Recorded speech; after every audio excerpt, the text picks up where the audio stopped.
I lay there, on the cold hospital bed, waiting for the sound of familiar footsteps. But no one came. No phone calls to check on me, no worried glances.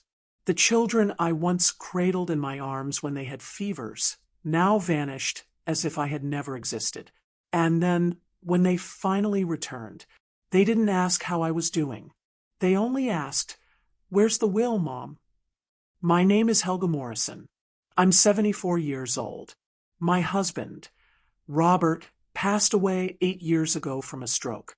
Since the day he left, I've been living alone in a small wooden house nestled under pine trees on the outskirts of Burlington, Vermont. That house used to be a warm, cozy home, filled with laughter, family dinners by the chicken soup pot, and Christmas gatherings I always prepared for early. I have 3 children. Michael, my eldest son, now works in real estate in Boston, always busy with meetings and overseas trips. Susan, my second daughter, quit her job after her first child was born, and now spends most of her time at home caring for her 3 young kids. My youngest, Eddie, lives a wandering life, constantly changing jobs, and has been nearly out of touch with the family for years. Even though they rarely visited, I consoled myself that each of them had their own life. I was still healthy. I could still cook, tend the garden, read books, and drive to the market every weekend. But the human body doesn't stay strong forever. One November morning, while making tea in the kitchen, I felt dizzy. Everything around me started spinning. I reached for the edge of the table, but it was too late. My back hit the cold tiled floor hard. I lay there, motionless, for nearly 20 minutes before Mr. Norman, my elderly neighbor, noticed something was wrong and called for help.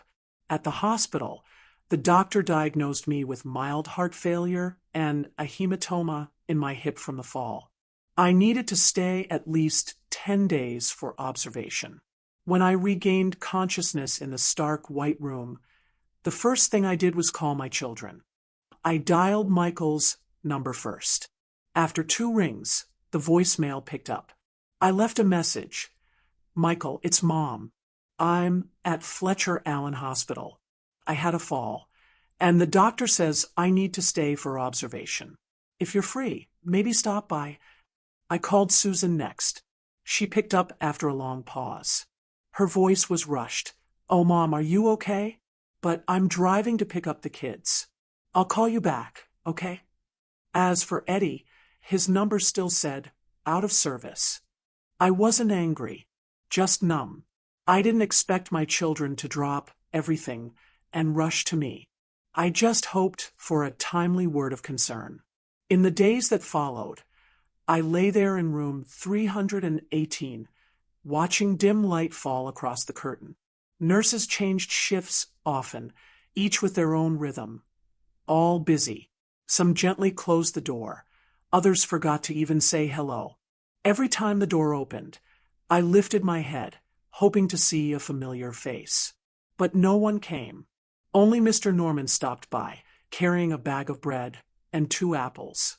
He sat beside me, telling me about how his cat had jumped onto the sink and broken a bowl. I laughed, but my eyes kept gazing out the foggy window. Mr. Norman said nothing more. He understood. I began to realize something. When people are at their weakest, they are also at their loneliest. And sometimes what hurts isn't the illness. It's the feeling that you no longer matter. I stayed in the hospital for another week. Each morning, a nurse would check my blood pressure and heart, then rush off to the next room. Each afternoon, I rested my head on the pillow, listening to the soft hum of machines echoing through the endless hallway. Sometimes I pretended to sleep because there was no one worth staying awake for. I began to imagine, if I were to pass away one quiet Wednesday afternoon, would anyone notice in time? Would my children make it in time to hold my hand one last time? On the 9th day in the hospital, my phone buzzed. Michael's name appeared on the screen. I picked up immediately, though my hand was still weak. His voice came through, deep and firm, like he was discussing work. "Hi, Mom. Did the doctor say you're recovering well?" I answered, my voice hoarse from days without speaking. "I'm feeling a bit better. My back still hurts a little, but I'm okay. I'm glad you called." Silence for a few seconds. Then Michael spoke bluntly. Mom, I wanted to ask, whose name is on your will now? I mean, those joint accounts you had with Dad. Have you updated them?" I froze. My throat tightened. "Not, do you need anything, Mom? Not, do you want me to come and bring you home? But whose name is on the will?" I was silent for a moment. Then I gently replied, "I haven't updated anything. Everything's still as it was." Michael responded quickly, "Then you should take care of that soon. Just in case, it'll help us sort things out more easily." I nodded, though he couldn't see it. The call ended quickly. No one asked which room I was in. No one said they would come. That afternoon, Susan called. Her voice was softer, but couldn't quite hide the calculation beneath it. "Mom, I've been so busy these past few days. The kids all caught colds. I haven't had a chance to visit. But have you thought about dividing the house and property? I mean, if something happens later, everything needs to be clear, so we don't fight." I listened to my daughter on the other end of the line, her voice mingling with crying kids and cartoons playing on TV. A whole chapter of my life, all the years I nurtured and cared, now reduced to numbers. And Eddie, still no call back. I didn't blame him. Each child had their own way. But all three shared one thing in common. They only came back when they thought I might disappear. That night, after the hallway lights went out, I lay staring at the ceiling, unable to sleep. One thought echoed in my mind. If I don't wake up tomorrow, what will be left behind? A will written 10 years ago, or a story I never got the chance to finish for myself. I don't know how much time I have left, but one thing I know for sure, I'm still clear-headed enough to do the right thing one last time. On the 12th morning at the hospital, as I was eating thin porridge, the door swung open. 3 familiar faces appeared almost at once: Michael, Susan, and Eddie. Michael came in first, wearing a thick coat, hair slicked back, flashing a smile full of professional polish. Susan followed, holding a floral paper bag, talking nonstop. "Oh, Mom, I'm so sorry. I've been so busy. Seeing you like this just breaks my heart." Eddie came in last, slightly awkward, his posture betraying a clear reluctance. But at least he showed up.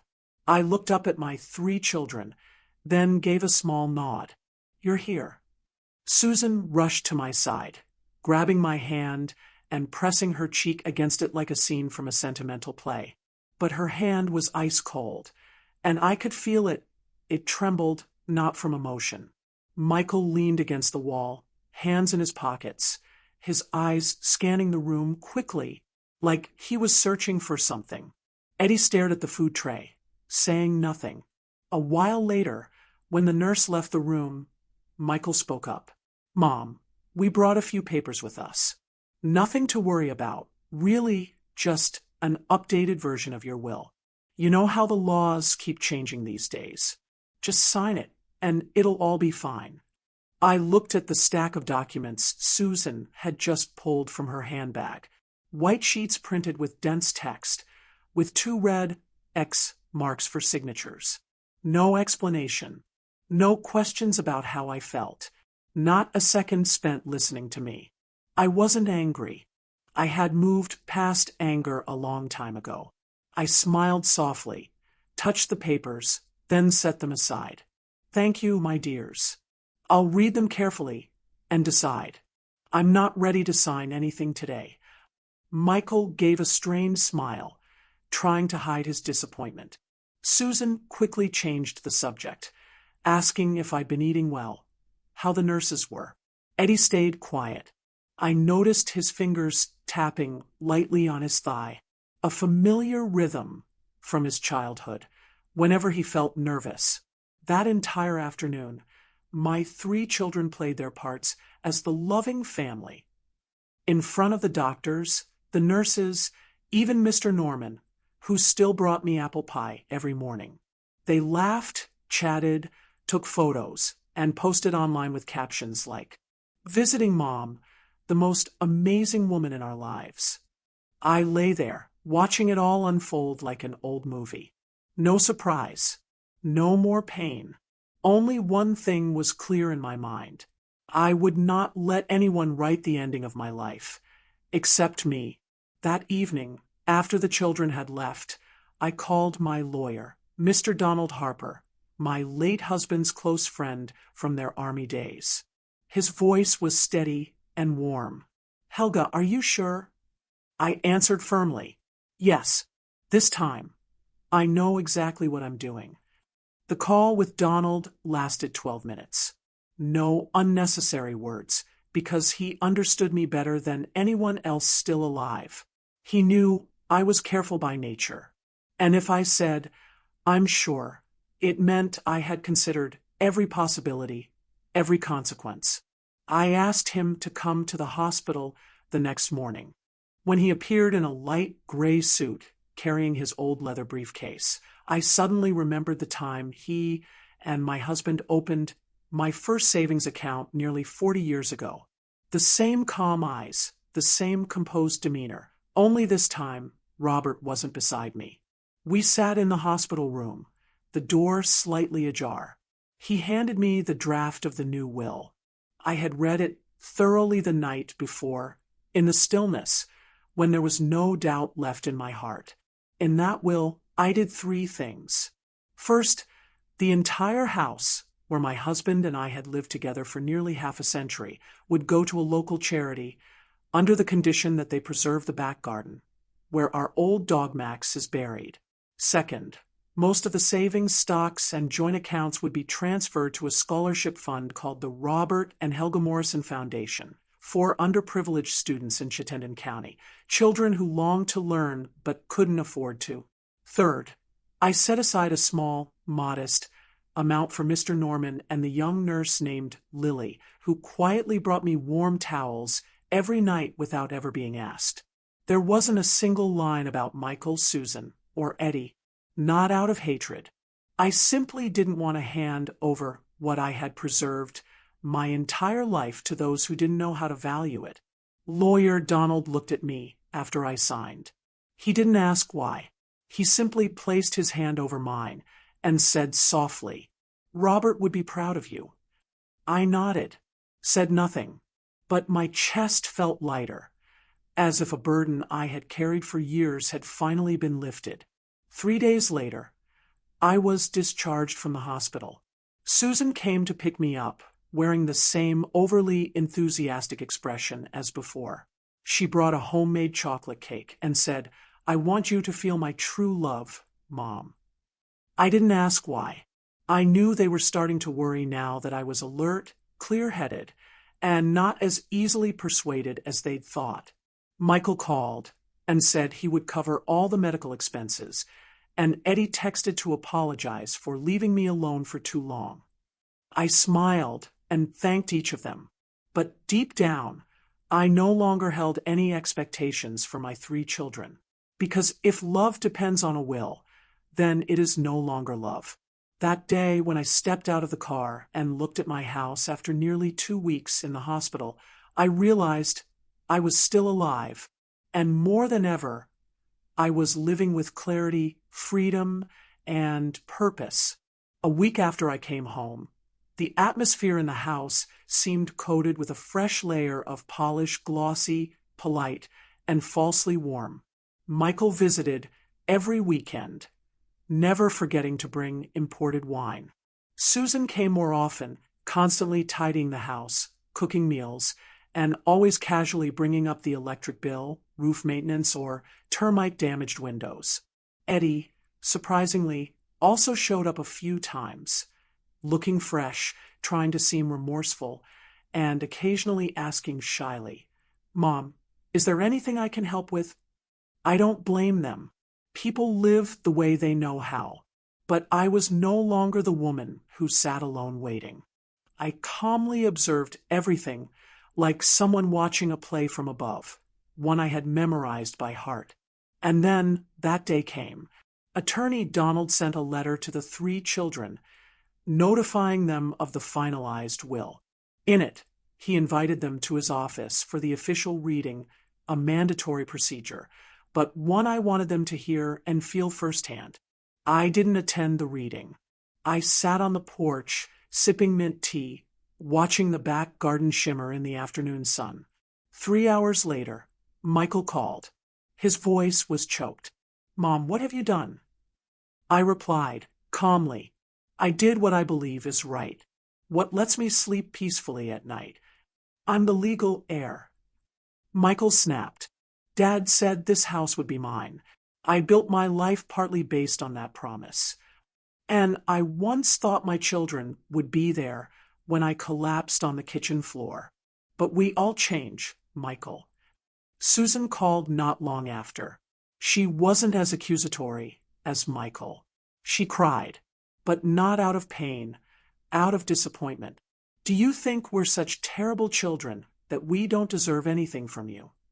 I stayed silent for a few seconds, then said, "I think there are good people, but they forget that true love begins when someone needs you the most, not when they're about to leave something behind."